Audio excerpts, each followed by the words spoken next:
যে আপনারা দেখছেন যে বেশ কিছু আমাদেরকে নিয়ে অনেক একটা কনসার্টেড একটা ক্যাম্পেইন হচ্ছে, অপপ্রচার হচ্ছে।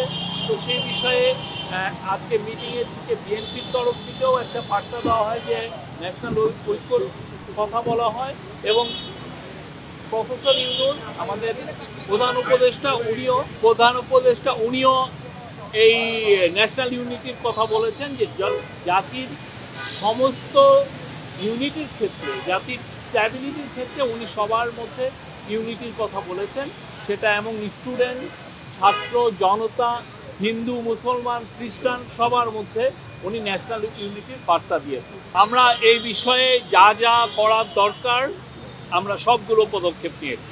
এই চিটাংয়ের বিষয়টা আলাপ হয়েছে, ওই একই জিনিস, সবাই ন্যাশনাল ইউনিটি এবং চিফ অ্যাডভাইজার বলেছেন সবাইকে শান্ত থাকতে বলেছেন। হ্যাঁ, সবাইকে শান্তির বার্তা দিয়েছেন এবং সবাইকে শান্ত থাকতে বলেছেন।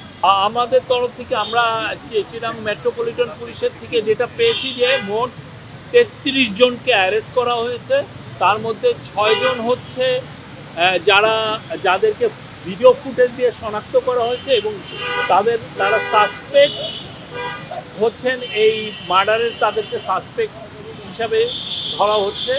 আর ২১ জনকে অ্যারেস্ট করা হয়েছে হচ্ছে, আপনি দেখেছেন আমরা আমাদের স্টেটমেন্টে দিয়েছি যে তারা ভ্যান্ডালিজমে এবং পুলিশের সাথে মারামারি করার কারণে তাদেরকে ধরা হয়েছে। আর ৬ জনকে ধরা হয়েছে, তারা আওয়ামী লীগ এবং নিষিদ্ধ ঘোষিত ছাত্রলীগের মেম্বার, তারা ককটেল সহ ধরা পড়েছে।